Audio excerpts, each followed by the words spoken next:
ওনার তো অন্তর ঘুমায় না, চোখ ঘুমায়। এই জন্য যদি কেউ আজকে সকালে কোন একটা কিতাবের মধ্যে পড়েন নবীজি সাল্লাল্লাহু আলাইহি সাল্লাম ঘুম থেকে উঠেই ওযু ছাড়া নামাজ পড়ছে, আমিও পড়বো, এটা পাবেন হাদিসে, সহিহ হাদিসের মধ্যে পাবেন যে নবী সাল্লাল্লাহু আলাইহি সাল্লাম ঘুম থেকে উঠছে উইঠা ওযু ছাড়া নামাজ পড়ছে, এটা সহিহ হাদিসে পাবেন। এখন কেউ এই সহিহ হাদিসটা পাওয়ার পরে চিন্তা করলেন আজকে ইমাম সাহেবের ধর্ম দ্বারা, তো শীতকাল, প্রচন্ড শীতকাল, মসজিদে আসছে, আসার পর ইমাম সাহেবরা এসে বলতেছে হুজুর শীতকালে ওযু তো না করলেও চলে। তো হুজুরকে কেন?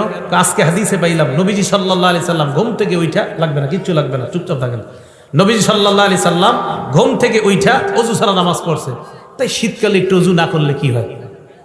হুজুর কয় এটা আপনি কি বললেন? আমি তো বুখারী শরীফ পড়াই 20 বছর, আপনি আমারে হঠাৎ সেই হাদিস বলে পড়ান, কিন্তু বুঝেন নাই হাদিস, হাদিস বুঝেন নাই। পরে হুজুর বলল বাবা আমি তো হাদিস বুঝছি। কয় কি? তো আমার ঘুম আর নবীজির ঘুম, আপনার ঘুম আর নবীজির ঘুম এক না। আমি আপনি যখন ঘুমাই আমাদের চোখ ঘুমায়, অন্তর ঘুমায়, নবী যখন ঘুমায় শুধু চোখ ঘুমায়, অন্তর ঘুমায় না। এই জন্য নবীর ওযু আছে না নাই ঘুম থেকে উঠলে নবী বুঝতে পারে, কিন্তু আমি আর আপনি যেহেতু ঘুমাইলে আমাদের চোখও ঘুমায়, অন্তরও ঘুমায়, তাই আমরা উঠার পর জানি না ওযু আছে না নাই, তাই আমাদের ওযু করতেই হবে। আর নবী ঘুম থেকে উঠার পর বুঝতে পারে ওনার ওযু আছে না নাই, ওযু না থাকলে ওনার ওযুর প্রয়োজন হয়, আর ওযু থাকলে ওনার ওযুর প্রয়োজন হয় না।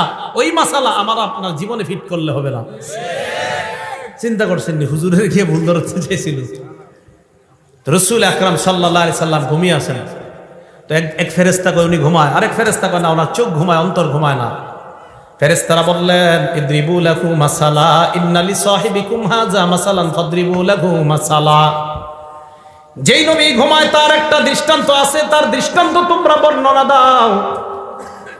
ফেরেশতাদের মধ্যে একজন বললেন তিনি তো ঘুমায়, আরেক ফেরেশতা কয় তিনি ঘুমায় না, তার চোখ ঘুমায়, তার অন্তর ঘুমায় না।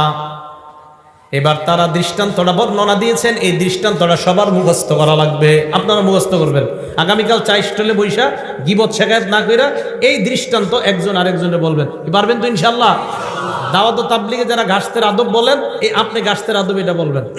দেখেন নবী সাল্লাল্লাহু আলাইহি সাল্লাম কি বলে, মাসালুহু কামাসালি রাজুল, আল্লাহ নবীর দৃষ্টান্ত হলো এমন এক ব্যক্তির মতো, বানাদারা, যে ব্যক্তি একটা ঘর বানিয়েছেন, ওয়াজালা ফিহা মাদুবা, ঘরের মধ্যে একটা দস্তরখান বিছিয়েছেন, দস্তরখানের মধ্যে সুস্বাদু রং বেরঙের খাবার, ওয়া বা'সা দাইয়ান, একজন আহ্বানকারীকে বাহিরে পাঠাইছে, যাও রাস্তাঘাটে যাদেরকে পাইবা তাদেরকে দাওয়াত দেওয়ার বলবা এই ঘরের মধ্যে যারা আসবে তারা সুস্বাদু খাবার খেতে পারবে।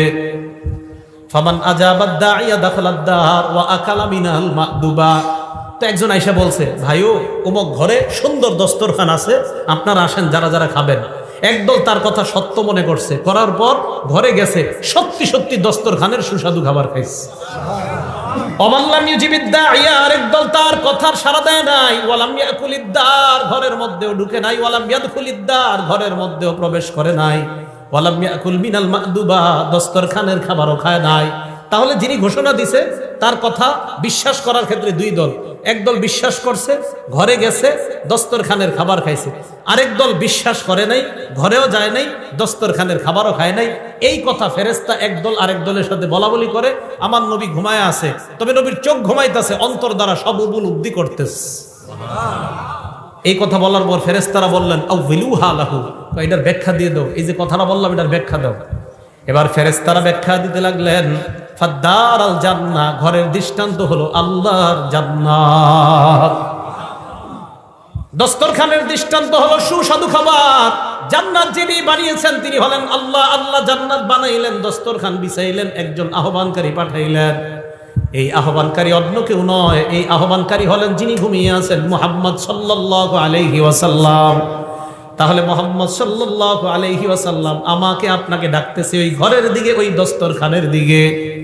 নবীর কথা মানার ক্ষেত্রে আমাদের মধ্যে দুই দল, এক দল কথা বিশ্বাস করে ঘরের মধ্যে যায়, এর মানে যারা নবীর কথা মানবে তারা আল্লাহর জান্নাতের মেহমান, তাহলে তারা জান্নাতের মেহমান হবে। শেষে কি বলে দেখেন, ফামান আতাআ মুহাম্মাদান সাল্লাল্লাহু আলাইহি ওয়াসাল্লাম, যারা আল্লাহর নবীর কথা মেনে নেয় তারা আল্লাহর অনুসারী হয়ে যায়। ওমান আসা মুহাম্মাদান সাল্লাল্লাহু আলাইহি ওয়াসাল্লাম, যারা নবীর কথা না মানে তারা আল্লাহর নাফরমান বান্দা হয়ে যায়। তাহলে দুইটা, একটা নবীরে মানা আর একটা নাফরমানি করা। বলেন আমরা কোনটা মানবো না নাফরমানি করব? মানবো, কারণ এই যে সূরা হাসরে ওয়াদা করছি নবী যা বলবে তা গ্রহণ করব।